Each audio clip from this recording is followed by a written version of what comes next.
ಪ್ರತಿಭಟಿಸೋಣ. ಇದು ನಮ್ಮ ಧ್ವನಿಯನ್ನು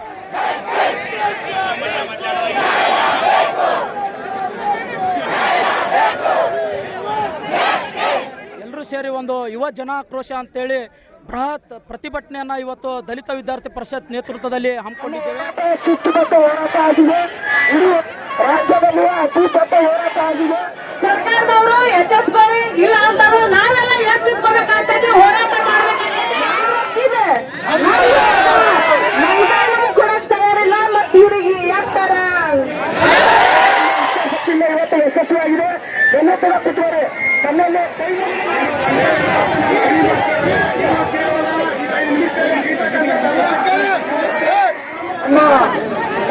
ಪರೀಕ್ಷಾ ವಿದ್ಯಾರ್ಥಿನಿಯಾದಂತ ಸಹೋದರಿ ಪೂಜಾ ಅವರು ನಮ್ಮನ್ನು ಉದ್ದೇಶಿಸಿ ಮಾತನಾಡ್ತಿರ್ತಾರೆ. ಎಲ್ಲರಿಗೂ ನಮಸ್ಕಾರ.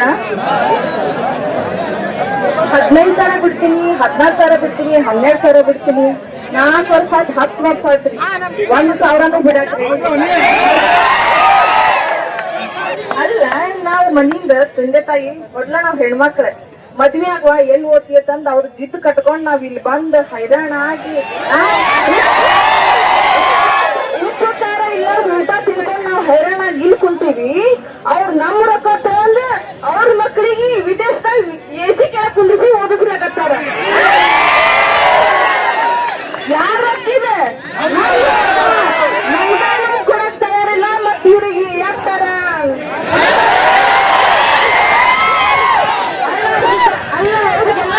ಹಾಕಿ ನಾವು ಹಾಕಿದ್ ಭಿಕ್ಷೆ ಅಂತ ಹೋಗಿಲ್ ಕುಂತಾರ. ಅವ್ರಿಗೆ ಸಿಗ್ಬೇಕಾದ್ರ ಓಟ್ ಹಾಕಿ ನಾವು ನೋಡ್ರಿ ಸಿದ್ದರಾಮಯ್ಯನವ್ರ ರಿಕ್ವೆಸ್ಟ್ ಅಲ್ಲ, ಕೊಟ್ರಿ ನೀವು ಉಳಿತೀರಿ.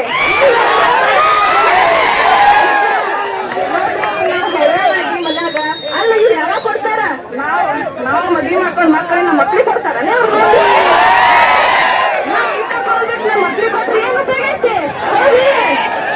ನಮ್ ತಂದೆ ತಾಯಿನ ಕಲ್ತಿಲ್ಲ, ನಾವರ ಕಲಿಲ್ಲ ಅಂತ ಅವರು ಹೊಲ್ದಾಗ ಹೈರಾಣ ಆಗಿಂತ ಬಿಸ್ಲಾಗ ಒಂದ ತಾಸ ನಮ್ಮ ಪುತ್ರ ಯಾಕೆ ಹೈರಾಣ ಅನಿಸ್ಲಾಗತ್ತದ. ನಮ್ ತಂದೆ ತಾಯಿ ಮುಂದೆ ಹಿಡಿದು ಸಂಜೆ ತನ ಹೊಲ್ದಾಗ ದುಡದ ಅವ್ರ ದಿನ ಕೂಲಿ ಅಂತ ನಮಗ್ ಕೊಟ್ಟು ಕಳ್ಸಕತ್ತಾರ. ಇದನ್ನೆಲ್ಲ ನೀವು ತಲೆಯಾಗ ಇಟ್ಕೊಳ್ಳಾರ್ದೆ ಈ ತೆಲ ನಮ್ ಜೊತೆ ಆಟ ಆಡಕತ್ತೀರಿ. ನೀವು ಹೊಟ್ಟಿಗೆಲ್ಲ ತಿತ್ತಿರ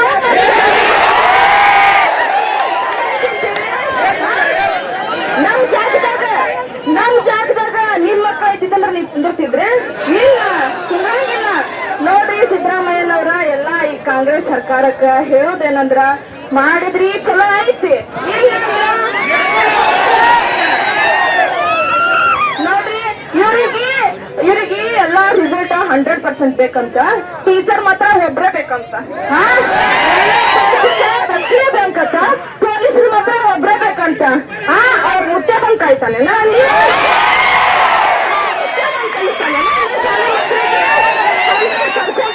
ರಿಸಲ್ಟ್ ಬೇಕಂದ್ರ 100 ಶಿಕ್ಷಕರಿಗೆ ನೇಮಕಾತಿ ಮಾಡ್ರಿ. ಇವಾಗ ರಕ್ಷಣೆ ಬೇಕಂದ್ರ 100 ಜನ ಪೊಲೀಸರಿಗೆ ನೇಮಕ ಮಾಡ್ರಿ, 100 ಜನ PSIಗಳಿಗೆ ನೇಮಕ ಮಾಡ್ರಿ. ಏನು ಅಲ್ಲದ ತಮಗೆಲ್ಲ ಬೇಕಂತ ನಮಗೇನು ಬೇಡಂತ, ತಮಗ್ ಮಾತ್ರ ಸೆಕ್ಯೂರಿಟಿ ಬೇಕಂತ ನಾವು ಇಲ್ಲಿ ಹೈರಾಣ ಹಾಕಿ ಬಿಸಿಲಾಗಿ ಕುಂತು ಬೇಕೇ ಬೇಕು, ನ್ಯಾಯ ಬೇಕಂತೇಳಿ ಮಾತಾಡ್ಬೇಕಂತ. ಯಾವ ನ್ಯಾಯ ರೀ ಇದ? ಅಲ್ಲಲ್ಲ ನೋಡ್ರಿ, ಇಷ್ಟ ಹೇಳುದು ಕೊಟ್ರಿ ಚಲೋ ಐತಿ, ಕೊಡ್ಲಿಕ್ಕಂದ್ರ ಅಂತ ಒಟ್ಟು ನೌಕರಿ ಬೇಕು, ನೌಕರಿ ಬೇಕು. 5 ವರ್ಷ ಮಾಡಿದ್ರಿ ನಿಮ್ದ ಚಲೋ ಐತಿ, ಇಲ್ಲಾಂದ್ರ ಇನ್ನ 2 ವರ್ಷ ನೀವ ಇರಂಗಿಲ್ಲ ಅಷ್ಟೇ. ಎಲ್ಲರಿಗೂ ಧನ್ಯವಾದಗಳು. ನಾವು ಏನು ಕನಸ್ಕೊಂಡಿವಿ ಅಂತಂದ್ರೆ ಎಲ್ಲಾರು ಸೈರನ್ ಕೆಂಪು ಸೈರನ್ ಗಾಡಿ ಬರ್ಬೇಕಂತೇಳಿ ನಾವು ಅನ್ಕೊಂಡಿವಿ. ನಾವು ರೋಡ್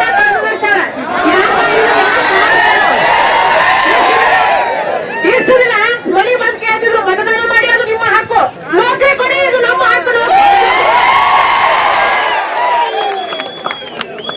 ಯಾಕ ಯುವಜನತೆ ಬೇಕು, ದೇಶ ಉದ್ಧಾರ ಮಾಡಬೇಕು. ಯಾಕೆ ಯುವಕರಿಗೆ ನೌಕರಿ ಕೊಡಕ್ ಬೇಡ ಅಂತದ?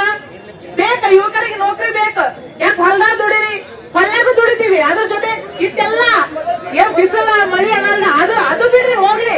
ಗ್ರಂಥಾಲಯಗಳು ನಮ್ಮ ನೋಡಿ ಹೇಳಕತ್ತಾವ, 8 ದಿನ ಕೂತು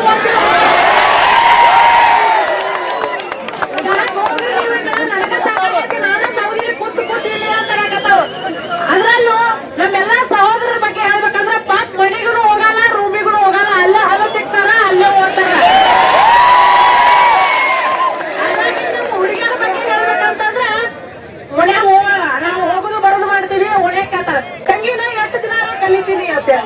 ಅಯ್ಯದ್ ಎಷ್ಟು ಮುಗಿದೈತೆ ಅಲ್ಲಿ ತನಕ ಕಲೆಕಿನ ಅಂತ ಹೇಳ್ತಾರೆ. ಈಗ ಹೇಳ್ತಾರೆ ಸಿದ್ದರಾಮಯ್ಯನವರೇ ನಾವು ಮುದುಕಿ ಆಗೋದಕ್ಕ ಓದಕ್ ಆಗುದಿಲ್ಲ.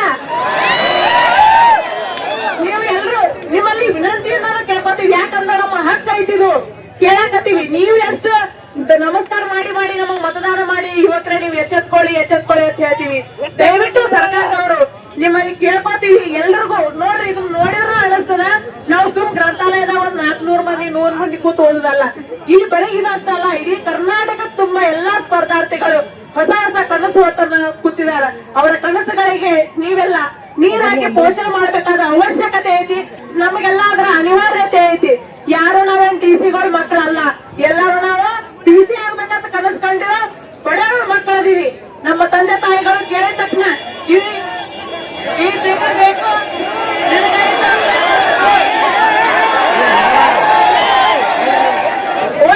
ಹೇಳ್ತಿರು. ಸರ್ಕಾರದವರು ಎಚ್ಚೆತ್ಕೊಳ್ಳಿ, ಇಲ್ಲ ಅಂತಾರು ನಾವೆಲ್ಲ ಎಚ್ಚೆತ್ಕೋಬೇಕಾಗ್ತದೆ, ಹೋರಾಟ ಮಾಡ್ಬೇಕಾಗೈತಿ. ನಿಮ್ಮೆಲ್ಲರಿಗೆ ಇದ್ರೇನು ಮನವಿ ಮಾಡ್ಕೊಂಡು ಸಾಕಾಗಿದೆ. ನಾವು ಮನನೊಂದು ಇಲ್ಲಿ ಬಂದೀವಿ. ಎಲ್ರು ಇದಕ್ಕೆ ಏನ್ ಮಾಡ್ರಿ, ನಮ್ಮ ವಿದ್ಯಾರ್ಥಿಗಳಿಗಾಗಿ ನಮ್ಮೆಲ್ಲರಿಗಾಗಿ ನೀವು ಬದಲಾಗಬೇಕು, ಇಲ್ಲಾಂದ್ರೆ ನಾವು ಬೇರೆ ರೀತಿಯಲ್ಲಿ ಬದಲಾಗಬೇಕಾಗೈತಿ. ದಲಿತ ವಿದ್ಯಾರ್ಥಿ ಪರಿಷತ್ನ ಮಹಿಳಾ ಘಟಕದ ಸಹೋದರಿಯಾದಂತ ಶಿಲ್ಪಾ ಅವರು ನಿಮ್ಮನ್ನ ಉದ್ದೇಶಿಸಿ ಎಲ್ಲರಿಗೂ ನಮಸ್ಕಾರ. ಇಲ್ಲಿ ತನ ಎಲ್ರು ಹೇಳಿದ್ರು ಯಾವ ರೀತಿ ಕಳ್ಕೊಂಡು ಏನು ಆಗ್ತಾ ಇಲ್ಲ, ಓದೋದು ಯಾವ ರೀತಿ ನಡೀತಾ ಇದೆ, ಏನ್ ನಡೀತಾ ಇದೆ ಅಂತ ಹೇಳಿ. ದಯವಿಟ್ಟು ಎಚ್ಚೆತ್ಕೊಳ್ಳಿ ಅಂತ ಹೇಳ್ತೀವಲ್ಲ, ಅವ್ರು ಎಚ್ಚೆತ್ಕೊಳ್ಳಲ್ಲ. ಯಾಕ? ಅವ್ರಿಗೆ ಯಾವುದೇ ಕ್ವಾಲಿಫಿಕೇಶನ್ ಇಲ್ಲ, ರಾಜಕೀಯಕ್ಕೆ ಯಾವುದೇ ರೀತಿಯಾದಂತ ಅವಕಾಶಗಳಿಲ್ಲ, ಯಾವುದೇ ಟೆಸ್ಟ್ಗಳಿಲ್ಲ ಅಲ್ಲಿ. ಅದಕ್ಕೆ ಅವ್ರು ಅದನ್ನೇ ಆರಾಮ ಮ್ಯಾಲ್ ಕೂತ್ಕೊಂಡಿಲ್ಲ. ಬರ್ತಾರ, ಮಾತಾಡ್ತಾರ, ಏನ್ರ ಒಂದಿಟ್ ಕೊಡ್ತಾರ, ಆಯ್ತು ಹೋಗಿ ಆರಾಮ 5 ವರ್ಷ ಆಳ್ತಾರ. ಅವ್ರಿಗೂ ಕ್ವಾಲಿಫಿಕೇಶನ್ ಅಂತ ಹೇಳ್ರಿ, ಅವ್ರಿಗೂ ಅರ್ಹತೆಗಳನ್ನ ಅಂತ ಹೇಳ್ರಿ, ಅವ್ರಿಗೂ ಒಂದು ಎಕ್ಸಾಮ್ ಅಂತ ಹೇಳ್ರಿ. ಅವ್ರು ಕೂತು ಒಂದಿಟ್ಟು ಓದ್ಕೊಳ್ಳಿ, ಅವಾಗ ಬರೀಲಿ, ಅವಾಗ ಅವ್ರಿಗೆ ಗೊತ್ತಾಗ್ತದೆ. ಅವ್ರಿಗೆ ಗೊತ್ತಾಗೋದಿಲ್ಲ. ಎಲ್ಲಿವರೆಗೂ ಅವರಿಗೆ ಈ ಒಂದು ಪರಿಸ್ಥಿತಿನ ಅವ್ರು ಫೇಸ್ ಮಾಡೋದಿಲ್ಲ, ಅಲ್ಲಿವರೆಗೂ ಇದು ಅವ್ರಿಗೆ ಗೊತ್ತಾಗೋದಿಲ್ಲ. ತಾವೊಬ್ರು ರಾಜಕೀಯ ಒಳಗ್ ಬಂದ್ರ ನೆಕ್ಸ್ಟ್ ಅವ್ನ ಮಗನ್ನ ನಾ ರಾಜಕೀಯ ಒಳಗ್ ನಡಿದೆ ಆಯ್ತು, ಇಡೀ ವಂಶನೇ ರಾಜಕೀಯದೊಳಗೆ ಹೋಗಿ ಅವರಷ್ಟೇ ಉದ್ದಾರ ಆದ್ರೆ ನಾವೇ ಮಗ ಆಗೋದು. ಆಯ್ತಪ್ಪ, ಸರ್ಕಾರ ನೌಕರಿ ಒಂದೇ ಏನು, ನಿಮ್ಗೆ ಏನು ಬೇರೆ ಕಲೀಲೇ ಇಲ್ಲೇನು, ಕ್ರಿಯೇಟಿವಿಟಿ ಇಲ್ಲೇನು ಅಂತ ಕೇಳ್ತಾರ. ಆಯ್ತು, ಎಲ್ಲಾ ಮನೆ ಪರಿಸ್ಥಿತಿನೂ ಬಂಡವಾಳ ಹಾಕೊಂಡ್ ಮಾಡ್ತೀವಿ ಅನ್ನೋ ಹಂಗ ಇರಂಗಿಲ್ಲ. ಇವನ್ ನಾವು ಬಂಡವಾಳ ಕೇಳ್ಬೇಕಂತಂದ್ರೆ ಹಿಂದೆ ನಮಗ ಆಸ್ತಿ ಬೇಕು, ಇಲ್ಲ ಸರ್ಕಾರಿ ನೌಕರಿ ಬೇಕು. ಯಾವ ಗೌರ್ಮೆಂಟ್ ಬ್ಯಾಂಕ್ ನಮಗ್ ನೌಕರಿ ಏನಾದ್ರು ಲೋನ್ ಕೊಡಂಗಿಲ್ಲ. ಗೌರ್ಮೆಂಟ್ ಅವ್ರ ಸೈನ್ ಬೇಕಲ್ಲಿ, ಹಿಂದ ಆಸ್ತಿ ಇದ್ದವ್ರ ಸೈನ್ ಬೇಕಲ್ಲಿ ಸಾಕ್ಷಿಗೆ. ಅಲ್ಲಿ ತನ ಲೋನ್ ಕೊಡೋದಿಲ್ಲ ನಮಗ ನೌಕರಿ ಇಲ್ಲ ಅಂತಂದ್ರೆ ಹೆಣ್ಣು ಕೊಡೋದಿಲ್ಲ ಅವರಿಗೆ.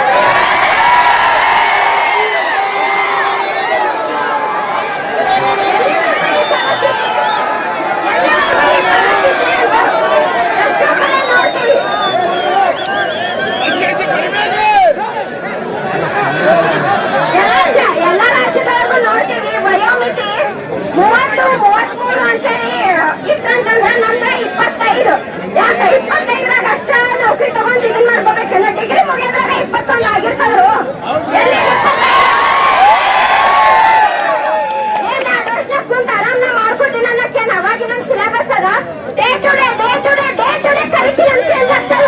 ನೀವು ಫೇಸ್ ಮಾಡಿರಿ ಇದನ್ನ. Day to day generation change ಆಗ್ತಿರ್ತದ. ನೀವು ಕಲ್ತಿರಿದನ್ನ, ನೀವು ಮಾಡಿರಿ. ನೀವಿದ್ದ ಹೆಂಗಿತ್ತು, ಈಗ ಬರ್ಬರ್ತಾ ಹೆಂಗ್ ಆಗಕತ್ತದ, ಏನೈತಿ ಕಾಂಪಿಟೇಷನ್ ಯಾವ ತರ ಹೊಂಟದ ಏನ್ರ ಗೊತ್ತದ ನಿಮಗ? ಅಟ್ಲೀಸ್ಟ್ ಪಾಸ್ ಆಗಿಲ್ಲ ಅವ್ರಿಗೆ. ಅಂತವರಿಗೆ ಟಿಇಟಿ 6 ತಿಂಗಳು ಕರಿಬೇಕು ಅಥವಾ ವರ್ಷಕ್ಕೊಮ್ಮೆ ಕರಿಬೇಕು. ಒಂದು ಕಾಮನ್ ಸೆನ್ಸ್, ಟಿಇಟಿ ಲಾಂಗ್ ಇಲ್ಲ ಅವರಿಗೆ. ಟಿಇಟಿ ಕಾನ್ಫರ್ಮ್ ಎಲ್ಲಿ ತಗೊಳ್ಬೇಕು ನಮಗ? ಆಮೇಲೆ ಎಷ್ಟೋ ಟೀಚರ್ಸ್ ನೌಕರಿ ಖಾಲಿ ಅದಾವ. 20, 30, 40 ಸಾವಿರ ಗಟ್ಲೆ ಕರೆಯೋದು. 2,000 ಕರದ್ನೆ, ಚಿಲ್ಡ್ರ ಕರದ್ನೆ, ಮ್ಯಾಗಿನ್ ಚಿಲ್ಡ್ರ ಕರೆದ, ಮ್ಯಾಗಿನ್ ಚಿಲ್ಡ್ರ ಶಾಲೆಗೆ ಮ್ಯಾಗಿನ್ ಚಿಲ್ಡ್ರ ಕರೆದ, ಅದನ್ನ ಚಿಲ್ಡ್ರ ತುಂಬಿಸ್ಕೊಳ್ಳೋದು. ಚಿಲ್ಡ್ರ ತುಂಬಿಸ್ಕೊಂತೇನಿಂದ ಶಾಲೆಗ ಟೀಚರ್ಸ್ಗಳೆಲ್ಲ ಮುಚ್ಚಿಬಿಡೋದು. ಎಜುಕೇಶನ್ ಎಲ್ಲಿ ಸಿಗ್ಬೇಕು ಸಣ್ಣ ಮಕ್ಕಳಿಗೆ? ಬಡವ್ರು ಎಲ್ಲಿ ಕಲಿಬೇಕು? ಬಡವ್ರು ಕಲಿಯಂಗೂ ಇಲ್ಲ, ಬಡವ್ರು ಇಲ್ಲ. ನೀವು ಮಾಡೋ ರೀತಿ ನೋಡಿದ್ರು ದಯವಿಟ್ಟು ಒಂಚೂರು ವಿಚಾರ ಮಾಡ್ರಿ. ನಾವು ರೊಚ್ಚಿಗೆದ್ವಿ ಅಂತಂದ್ರ ರಾಜ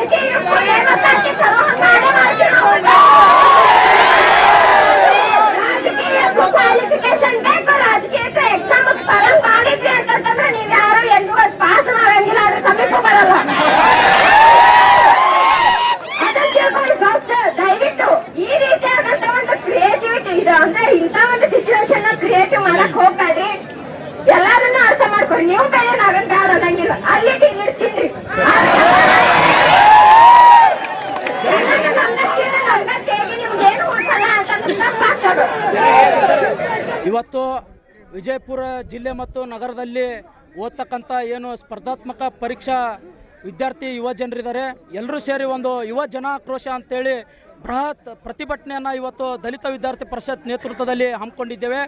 ಸುಮಾರು 15,000ಕ್ಕಿಂತ ಹೆಚ್ಚಿನ ವಿದ್ಯಾರ್ಥಿಗಳು ಈ ಪ್ರತಿಭಟನೆಯ ಪ್ರತಿರೋಧವನ್ನು ಉದ್ದೇಶಿಸಿ ಇವತ್ತು ಪ್ರತಿಭಟನೆಯಲ್ಲಿ ಭಾಗವಹಿಸಿದ್ದಾರೆ. ಗಾಂಧಿ ಸರ್ಕಲ್ನಿಂದ ಅಂಬೇಡ್ಕರ್ ಸರ್ಕಲ್ವರೆಗೂ ರ್ಯಾಲಿ ಮೂಲಕ ಇವತ್ತು ಸಾವಿರಾರು ವಿದ್ಯಾರ್ಥಿಗಳು ರ್ಯಾಲಿ ಮಾಡ್ಕೊಂಡು ಬಂದು ಇವತ್ತು ಅಂಬೇಡ್ಕರ್ ಸರ್ಕಲ್ನಲ್ಲಿ ಗ್ಯಾದರ್ ಆಗಿ ನಾವು ಸಭೆಯನ್ನು ಇವತ್ತು ದೊಡ್ಡ ಪ್ರಮಾಣದ ಸಭೆಯನ್ನು ಇವತ್ತು ಆಯೋಜನೆ ಮಾಡ್ತಾ ಇದ್ದೇವೆ. ನಮ್ಮದು ಬೇಡಿಕೆ ಇಷ್ಟೇ, ಇವತ್ತಿನ ರಾಜ್ಯ ಸರ್ಕಾರಗಳು ಏನು 4 ವರ್ಷಗಳಿಂದ ಇವತ್ತು ಸತತವಾಗಿ ಇವತ್ತು ವಿದ್ಯಾರ್ಥಿ ಯುವ ಜನರಿಗೆ ಕಾಲ್ಪಾರ್ ಮಾಡದೆ, ಅವರಿಗೆ ನೌಕರಿಯನ್ನು ನೀಡದೆ ಮತ್ತು ಅವರ ವಯೋಮಿತಿಯನ್ನು ಜಾಸ್ತಿ ಮಾಡದೆ ಇವತ್ತು ಅವರಿಗೆ ಅನ್ಯಾಯ ಮಾಡ್ತಾ ಇದ್ದಾರೆ. ಅದನ್ನು ವಿರೋಧಿಸಿ ನಾವು ಇವತ್ತು ಹೋರಾಟವನ್ನು ಮಾಡ್ತಾ ಇದ್ದೀವಿ. ಯಾಕಪ್ಪ ಅಂತಂದರೆ ಕಷ್ಟಪಟ್ಟು ಇವತ್ತು ಮನೆ ಬಿಟ್ಟು ಮಠ ಬಿಟ್ಟು ತಂದೆ ತಾಯಿ ಅಣ್ಣ ತಮ್ಮರನ್ನ ಬಿಟ್ಟು ನಾವು ಇವತ್ತು ಸಿಟಿಗೆ ಬಂದು ಏನೋ ಒಂದು ಸರ್ಕಾರಿ ನೌಕರಿ ತೊಗೋಬೇಕಂತೇಳಿ ಹಗಲು ರಾತ್ರಿ ಓದ್ತಾ ಇದ್ದೇವೆ. ನಮ್ಮ ತಂದೆ ತಾಯಿ ಕಷ್ಟಪಟ್ಟಂಥ ಪ್ರತಿಯೊಂದು ಬೆವರಿನ ಹಣದಲ್ಲಿ ನಾವು ಇವತ್ತು ಖರ್ಚು ಮಾಡ್ತಕ್ಕಂಥ ಇವತ್ತು ಭವಿಷ್ಯತ್ತು ಇವತ್ತು ನಮ್ಮದಾಗಿದೆ. ಅದಕ್ಕಾಗಿ ಆದರೂ ಕೂಡ ಇಂಥ ಖರ್ಚು ಮಾಡಿ ಕಲ್ತರೂ ಕೂಡ ಇವತ್ತು ಏನು ನೌಕರಿ ಸಿಗ್ತಾ ಇಲ್ಲ. ಆ ಒಂದು ಹತಾಶೆಗೊಂಡು ನಾವಿವತ್ತು ಭಯದಿಂದ ಇವತ್ತು ನಮ್ಮ ಒಂದು ಜೀವನವನ್ನೇ ಹಾಳಾಗುವ ಒಂದು ವಿಚಾರದಿಂದ ಇವತ್ತು ನಾವು ಹೋರಾಟ ಮಾಡ್ತಾ ಇದ್ದೇವೆ. ಇವತ್ತು ಸರ್ಕಾರಕ್ಕೆ ಇವತ್ತು ನಾವು ಮನವಿ ಮಾಡ್ಕೋತಾ ಇದ್ದೇವೆ, ನಮ್ಮ ಒಂದು ನೌಕರಿ ಕೊಡಿ, ನಾವು ನಿಮ್ಮಲ್ಲಿ ಏನೂ ಕೇಳೋದಿಲ್ಲ, ನಮಗೆ ಕಾಲ್ಪಾರ್ ಮಾಡಿರಿ, ನಾವು ಓದ್ತಾ ಇದ್ದೀವಿ, ಶ್ರಮ ಪಡ್ತಾ ಇದ್ದೀವಿ, ಹಗಲು ರಾತ್ರಿ ಓದ್ತಾ ಇದ್ದೀವಿ. ಆದರೆ ನೀವು ಕಾಲ್ಪಾರ್ ಮಾಡದೆ ಹೋದರೆ ನಮ್ಮ ಏಜ್ ಡಿಬಾರ್ ಆಗ್ತದೆ, ಏಜ್ ಡಿಬಾರ್ ಆದರೆ ನಮ್ಮ ಭವಿಷ್ಯ ಇವತ್ತು ಹಾಳಾಗ್ತದೆ ಅಂತಕ್ಕಂಥ ನೋವನ್ನು ಇವತ್ತು ನಮ್ಮ ಅಳುವನ್ನು ನಿಮ್ಮ ಮುಂದೆ ಇವತ್ತು ತೋಡ್ಕೋತಾ ಇದ್ದೀವಿ. ಮುಂದಿನ ದಿನಮಾನಗಳಲ್ಲಿ ನಮ್ಮ ನೋವನ್ನು ನೀವು ಪ್ರತಿಧ್ವನಿಸಿ ಏನು ನಮ್ಮ ಪರವಾಗಿ ನೀವು ಇವತ್ತು ನೌಕರಿ ಕರೀದೆ ಹೋದರೆ ಮುಂದಿನ ದಿನಮಾನಗಳಲ್ಲಿ ವಿಧಾನಸೌಧವನ್ನು ಬಿಡದೆ ನಾವು ಮುತ್ತಿಗೆ ಹಾಕ್ತೀವಿ. ಇದು ನಮ್ಮ ಅಡಿಗಲ್ಲು, ಇವತ್ತು ಪ್ರಾರಂಭ ಮಾಡಿದ್ದೀವಿ. ಈ ಹೋರಾಟ ಇತಿಹಾಸದಲ್ಲಿ ದಾಖಲೆಯಾಗಿದೆ. ಇವತ್ತು ಮುಂದಿನ ದಿನಮಾನಗಳಲ್ಲಿ ನಿಮ್ಮ ಸರ್ಕಾರ ಕಿತ್ತು ಹೋಗೋವರೆಗೂ ನಮ್ಮ ಹೋರಾಟ ನಿರಂತರವಾಗಿರುತ್ತೆ ಅಂತೇಳಿ ಎಚ್ಚರಿಕೆ ಕೊಡ್ತಾ ಇದ್ದೇನೆ. ಅಕ್ಷಯ್ ಕುಮಾರ್, ದಲಿತ ವಿದ್ಯಾರ್ಥಿ ಪರಿಷತ್, ವಿಜಯಪುರ. ನನ್ನ ಹೆಸರು ಅನಿಲ್ ಅಂತ.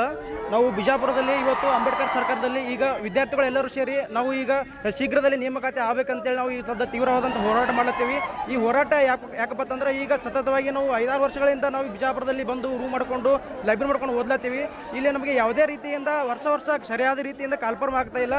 ಆ ಒಂದು ಉದ್ದೇಶ ಸಲುವಾಗಿ ಎಷ್ಟೋ ಹುಡುಗರು ನಮ್ಮ ಜೊತೆ ಬಂದಂಥ ಹುಡುಗರು ಎಷ್ಟೋ ಮಂದಿ ಅವರಿಗೆ ಆರ್ಥಿಕವಾಗಿ ಅವರು ಹಿನ್ನಡೆಯನ್ನು ಉಂಟಾಗಿದ್ದರಿಂದ ಅವರೆಲ್ಲರೂ ಹೊಳ್ಳಿ ಊರಿಗೆ ಹೋಗ್ತಾ ಇದ್ದಾರೆ. ಅವರಿಗೆಲ್ಲ ಸರ್ಕಾರ ನ್ಯಾಯ ಕೊಡಬೇಕಾಗಿದೆ. ಮತ್ತು ಇನ್ನೊಂದು ಯಾವ ರೀತಿ ಅಂದರೆ ಈಗ ಸರ್ಕಾರ ಮತ್ತು ವಿದ್ಯಾರ್ಥಿಗಳ ನಡವಳಿಕೆ ಯಾವ ರೀತಿ ಭಿನ್ನಾಭಿಪ್ರಾಯ, ಇವ್ರು ಯಾವ ರೀತಿಯಾಗಿರ್ತಕ್ಕಂಥ ಮಲ್ತಾಯಿ ಧೋರಣೆ ತೋರ್ತಾರಂದ್ರೆ, ಈಗ ರಾಜಕಾರಣಿಗಳಿಗೆ 5 ವರ್ಷಕ್ಕೊಮ್ಮೆ ಎಲೆಕ್ಷನ್ ಆಗಬೇಕು, ಮತ್ತು ಅವ್ರಿಗೆ 15 ದಿನಕ್ಕೊಮ್ಮೆ ಅವ್ರಿಗೆ ಎಲೆಕ್ಷನ್ ಚೆಕ್ ಆಗ್ತಾವ, ಮತ್ತು ಅವರು ಆಡಳಿತ ವಹಿಸ್ಲಿಕ್ಕೆ 1 ತಿಂಗಳೊಳಗೆ ಬರ್ತಾರೆ. ಬಟ್ ವಿದ್ಯಾರ್ಥಿಗಳಿಗೆ 5-6 ವರ್ಷ ಹೋದ್ರು ಒಂದು ಕಾಲ್ಫಾರ್ ಮಗಲಾಗ್ಯಾವ. ಮತ್ತು ಇವರು ಮತ್ತು ವಿದ್ಯಾರ್ಥಿಗಳು ಬರೆದಿರ್ತಕ್ಕಂಥ ಇವರು ಒಂದು ಎಕ್ಸಾಮನ್ನು ಇವರು ಚೆಕ್ ಮಾಡಬೇಕಾದ್ರೆ ಇವರು 1 ವರ್ಷ 2 ವರ್ಷ 3 ವರ್ಷ 4 ವರ್ಷ ಈ ಥರ ಒಂದು ಟೈಮ್ ತೊಗೊಳತ್ತಾರ.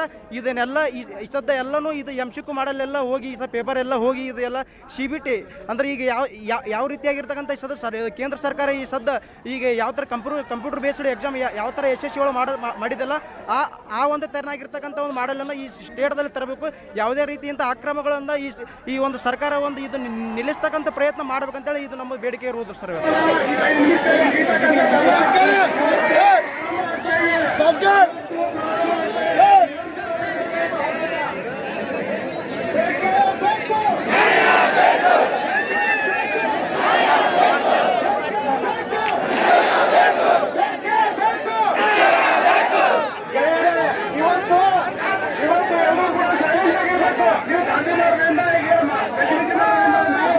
ಸಂದೇಶ ಅಲ್ಲ, ಇನ್ನು ನಾವು ಏನು ಮಾತಾಡ್ತೀವಲ್ಲ ಅದನ್ನು ಸರ್ಕಾರಕ್ಕೆ ಮುಟ್ಟಬೇಕಾಗ್ಯದ. ಅದಕ್ಕೋಸ್ಕರ ದಯವಿಟ್ಟು ಯಾರು ಮಾತಾಡಬೇಡ್ರಿ, ದಯವಿಟ್ಟು ನಾವು ಒಂದು 5 ನಿಮಿಷ ಮಾತಾಡಕ್ ಕೊಡಿ. ಮೊದಲನೇದಾಗಿ ನಮ್ಮ ಜಿಲ್ಲಾದ ಒಂದು ಸಂಘಟನೆ, ಅದು ಬಡವರಿಗೋಸ್ಕರ ಮತ್ತು ವಿದ್ಯಾರ್ಥಿಗೋಸ್ಕರ ಒಂದು ಸಂಘಟನೆ, ಅದು DVS ದಲಿತ ವಿದ್ಯಾರ್ಥಿ ಪರಿಷತ್. ಅದಕ್ಕೆ ನನ್ನ ಇವತ್ತು ಅವರೆಲ್ಲ ಒಂದು ಸಂಘಟನೆ ಮಾಡಿ ಇವತ್ತೊಂದು ಹೋರಾಟ ಮಾಡಕ್ಕೆ ಒಂದು ಅವಕಾಶ ಮಾಡಂತ ಪಟ್ಟಂತವ್ರಿಗೆ ಮೊದಲ ಧನ್ಯವಾದಗಳನ್ನು ಹೇಳ್ತೀನಿ. ಈಗ ನಾನು ಏನ್ ಕೇಳ್ತಾ ಇದ್ದೀನಿ ಅಂತಂದ್ರೆ, ಸುಮ್ನೆ ಮಾತಾಡಕ್ ನನ್ಗೆ ಇಷ್ಟ ಇಲ್ಲ. ನಾನು ಪ್ರೂಫ್ ಇಟ್ಕೊಂಡೇ ಮಾತಾಡ್ತೀನಿ.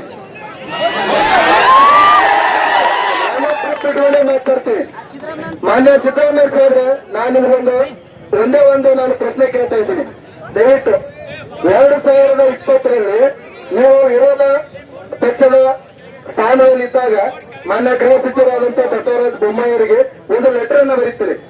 ಏನು ಬರೀತೀರಿ ಅಂತಂದ್ರ ನಮ್ಮ ಸರ್ಕಾರ ಬಂದ್ರ ಪೊಲೀಸ್ ಕಾನ್ಸ್ಟೇಬಲ್ ವಯೋಮಿತಿಯನ್ನ SC/ST 33 ಜನರಲ್ ಕೆಟಗಿ 30 ಮಾಡ್ತೀನಿ ಅಂತೇಳಿ ನೀವು ಕೊಟ್ಟಂತ ಹೇಳಿಕೆ ಇದು.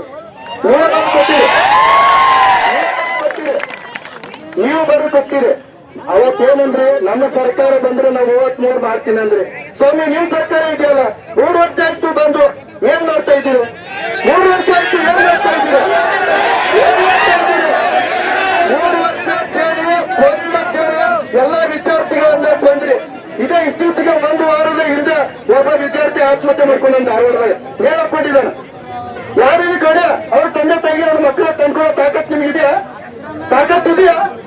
3 ವರ್ಷ ಆಯ್ತು ಕೋವಿಡ್ ಅಂತ ಹೇಳಿ ನಮ್ಮ ವಯೋಮಿತಿ ಅಲ್ಲೇ ಕಳೆದೋಯ್ತು. ರೈತರೇ, ಇವತ್ತ ನಾವು ಕೇಳ್ತಾ ಇರೋದು ದುಡಿಯುವ ಶಕ್ತಿ ಸಾಮರ್ಥ್ಯ ಇರುತ್ತೆ. ಎಲ್ಲ ಇದ್ದಾಗ ಕೂಡ ಉದ್ಯೋಗ ಕೊಡುವ ಸರ್ಕಾರದ ಜವಾಬ್ದಾರಿ. ಸಾಮಾಜಿಕ ಚುನಾವಣೆ ಸಂದರ್ಭಗಳಲ್ಲಿ ಬಲ್ಲವ ಮಾತುಗಳು ಅವರು ಅವರ ಪ್ರಣಾಳಿಕೆ ಅವರು ಆದ್ರೆ ಚುನಾವಣೆ ಮುಗಿದ ಮೇಲೆ ರಾಜ್ಯ ಹಾಗೂ ಕೇಂದ್ರ ಸರ್ಕಾರ ಎರಡೂ ಸರ್ಕಾರ ಇವತ್ತು ಇಡೀ ಯುವ ಸಮುದಾಯ ಮರೆತಿದ್ದಾರ. ನ್ಯಾಯಪಾಲಿದಾರ ಇವತ್ತು ಉದ್ಯೋಗ ಬೇಕು ಅಂತ ಹೋರಾಟ ಮಾಡಿದ್ರ ಯುವ ಜನರ ಮೇಲೆ ಎಲ್ಲರೂ ಆರೋಪಗಳನ್ನು ಮಾಡ್ತಾ ಇದಾರ.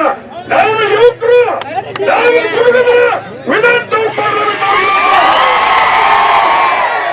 ನಮ್ಮ ಹಕ್ಕುವನ್ನು ಕಾಣ ಇರ್ತಕ್ಕಂಥ ಕೇಂದ್ರ ಸರ್ಕಾರ 2,90,000 ಹುದ್ದೆಗಳು, ಕೇಂದ್ರ ಸರ್ಕಾರ 35 ಲಕ್ಷ ಹುದ್ದೆಗಳು ಈ ಕೂಡ ಭರ್ತಿ ಮಾಡಬೇಕು.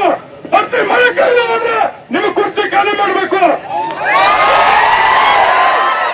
ಇದು ಸ್ನೇಹಿತರೆ, ಇವತ್ತು ಅವರು ಆರ್ಥಿಕತೆ ಬಗ್ಗೆ ಮಾತಾಡ್ತಾರೆ. ಅವರು ಏಕಾಏಕಿಯಾಗಿ ಅಧಿವೇಶನದಲ್ಲಿ ಒಂದು ನಿಮಿಷದಲ್ಲಿ ಅವ್ರ ವೇತನ ಹೆಚ್ಚು ಮಾಡ್ಕೊತಾರ. ಅವ್ರಿಗೆ ಆರ್ಥಿಕ ಸಂಕಷ್ಟ ಇರಲಿಲ್ಲ. ಅವ್ರಿಗೆ ಈ ದೇಶದ ದುಡಿಯುವ ಯುವ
ಹಿಂದೆ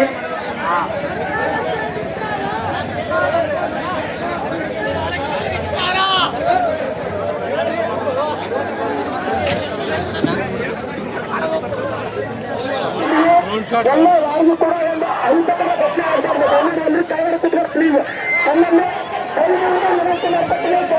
ಕೈ ಮಾಡಿ ಅಂದ್ರು ತನ್ನನ್ನು ಕೈ ಮುಗಿದು ವಿನಂತಿ ಮಾಡ್ಕೊತೀನಿ.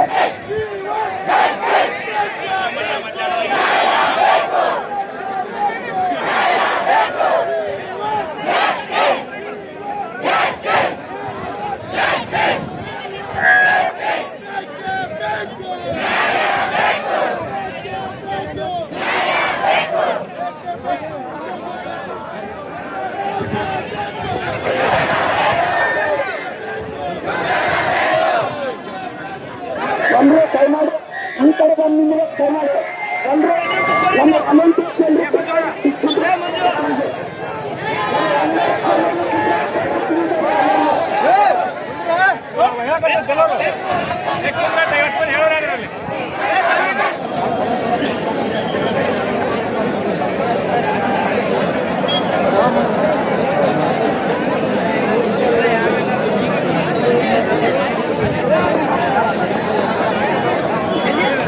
जुड़े रहिएगा आपके अपने चैनल बीजापुर समय के साथ।